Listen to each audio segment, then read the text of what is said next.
Easy plug and easy unplug mechanism है। Reverse wire लगने का जो खतरा रहता है वह खतरा इस कनेक्टर के साथ बिल्कुल भी नहीं रहता। दोस्तों, आज के वीडियो में SB50 कनेक्टर का कैसे यूज करें, कहां पर इसका यूज होता है, हाई करंट कैपेसिटी के लिए यूज किया जाता है, जैसे बैटरी और इन्वर्टर को कनेक्ट करने के लिए इस कनेक्टर का यूज किया जाता है। 50 एम्पीयर तक की इसकी कैपेसिटी होती है, 50 एम्पीयर की इसकी कैपेसिटी होती है, यानी इसको DC और AC दोनों के लिए यूज कर सकते हैं। सोलर पैनल के लिए भी इसका यूज किया जाता है, जैसे कि प्लस और माइनस इस कनेक्टर पर लिखा हुआ देख रहे हैं, और यहां पर भी प्लस और माइनस इस कनेक्टर पर लिखा हुआ देख रहे हैं। दोनों कनेक्टर बिल्कुल सेम है, एक ही जैसे हैं, और यह दोनों ही मेल फीमेल है। इनको कनेक्ट करने का जो मैकेनिज्म है बहुत ही अच्छा है, लेकिन इनके साथ हम कॉपर कनेक्टर को कैसे यूज करें, इसमें बहुत सारे व्यूअर समझ नहीं पा रहे हैं, तो आसानी से मैं समझाने की कोशिश करूंगा। यह इस टाइप के कनेक्टर मार्केट में आपको बहुत मिल जाएंगे, लेकिन क्वालिटी में अंतर रहता है।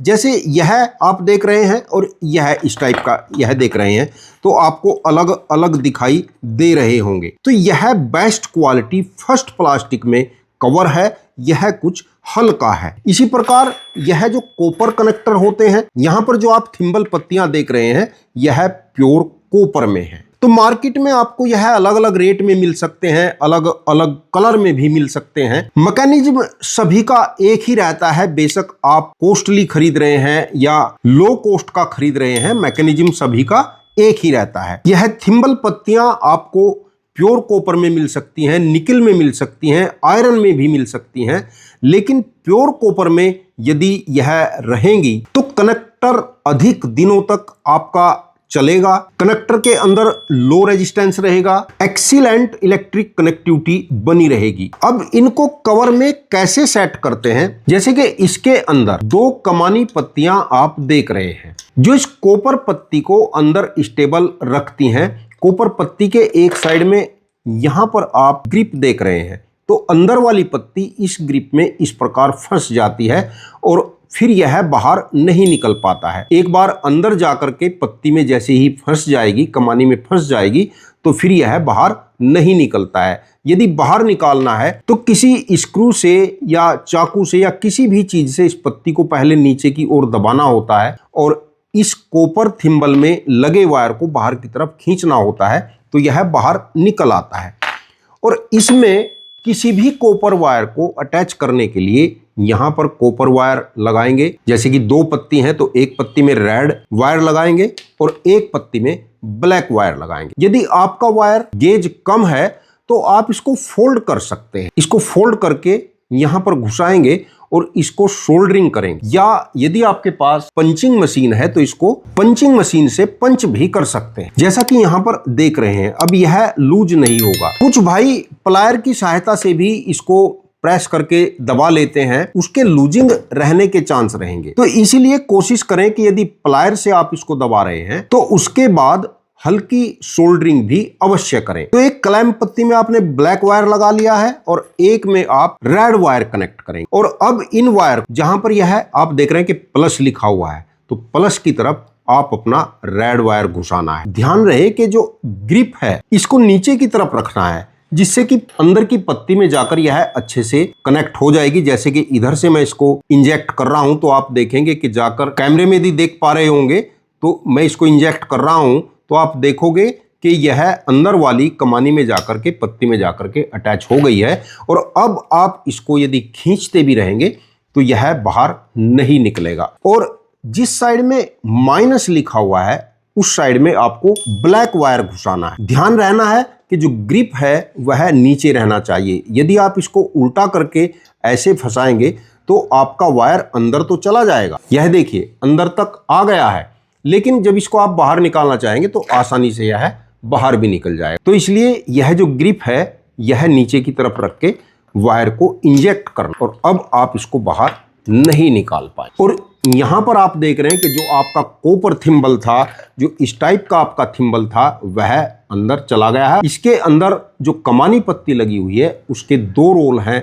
एक तो यह इस कॉपर थिम्बल को ऊपर की ओर उठाकर रखती है, यानी प्रेशर इस प्रकार ऊपर की ओर प्रेशर इस पर रखती है, और दूसरा रोल है कि यहाँ फंस जाती है और वायर को बाहर नहीं निकलने देती। और अब इसी प्रकार का जब दूसरा कनेक्टर इसके अंदर हम फंसाते हैं तो यह जो पत्ती होती है यह ऐसे जाकर इस पर कनेक्ट हो जाती है, यानी दोनों थिम्बल एक दूसरे के ऊपर इस प्रकार सेट हो जाते हैं। और यह एक बहुत अच्छा कॉन्टैक्ट रहता है। 50 एम्पियर का लोड लिफ्ट करने में इसको कोई दिक्कत नहीं आती है। प्योर कॉपर का होने की वजह से लो रेजिस्टेंस रहता है और मिनिमल पावर लॉस होता है। और इसी प्रकार दूसरे कनेक्टर में भी वायर लगाकर जब आप इनको कनेक्ट करते हैं तो देखोगे कि इस साइड से यह कनेक्ट नहीं होगा, क्योंकि इस कनेक्टर का इस साइड में आप माइनस देख रहे हैं और इस कनेक्टर का इस साइड में आप प्लस देख रहे हैं, तो माइनस प्लस बिल्कुल भी कनेक्ट नहीं होगा। और इसको जब प्लस को प्लस की तरफ करेंगे यानी इस प्रकार करेंगे तभी यह कनेक्ट होगा। और यह देखिए आसानी से यह प्लग इन हो गया है। Easy plug and easy unplug mechanism है, आसानी से इसको आप अनप्लग भी कर सकते हैं। और पोलैरिटी प्रोटेक्शन तो आपने देखा ही है, जब प्लस की तरफ प्लस रहेगा तभी यह प्लग इन होगा, अन्यथा नहीं होगा। यानी रिवर्स वायर लगने का जो खतरा रहता है वह खतरा इस कनेक्टर के साथ बिल्कुल भी नहीं रहता है। तो हमारे जो व्यूअर इस कनेक्टर को यूज करने में कुछ दिक्कत परेशानी महसूस कर रहे थे, मुझे लगता है कि इस वीडियो के देखने के बाद आपको इस SB50 कनेक्टर का यूज करना आसान होगा, कोई दिक्कत नहीं आएगी। और दोस्तों हैवी लोड के लिए इस कनेक्टर को कनेक्ट करना डिसकनेक्ट करना बहुत इजी रहता है। और जैसे अक्सर बैटरी इन्वर्टर को कनेक्ट करते समय रिवर्स वायर कनेक्ट हो जाने का खतरा बना रहता है और हमारे इन्वर्टर में फॉल्ट आने के चांस रहते हैं, तो इस कनेक्टर को यूज करने में रिवर्स वायर लगने का तो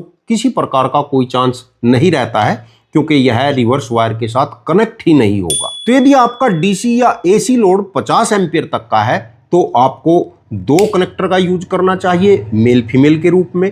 और यदि आपका लोड 50 एम्पियर से अधिक है तब आप 2 पेयर यूज कर सकते हैं, यानी इसको आप एक वायर मान सकते हैं, दोनों पॉइंट में एक ही वायर प्लस या माइनस कनेक्ट कर लें और दूसरे कनेक्टर में दोनों जगह आप 2 अलग अलग थिम्बल लेकर एक ही वायर प्लस या माइनस कनेक्ट करके, तो इस प्रकार आपका डबल हो जाएगा, यानी 100 एम्पियर तक का आप लोड इस पर फिर चला सकते हैं। और एक अच्छा कनेक्टर लेने के लिए आपको मैक्समोल ऐप पर सर्च कर सकते हैं। मैक्समोल ऐप पर आपको जो कनेक्टर मिलता है वह बेस्ट क्वालिटी का कनेक्टर ही मिलेगा, जिसको आप अपने इन्वर्टर के साथ, बैटरी के साथ या अपनी मेन लाइन एसी पर जहां अधिक लोड है वहां पर कनेक्ट कर सकते हैं, अपने सोलर पैनल के लिए कनेक्ट कर सकते हैं, यूपीएस पर या इंडस्ट्रियल इक्विपमेंट पर भी आप इसका आसानी से यूज कर सकते हैं। और दोस्तों यदि और भी आपका कोई क्वेश्चन रह गया है या कोई बात समझ में नहीं आई है तो कमेंट में जरूर लिखना।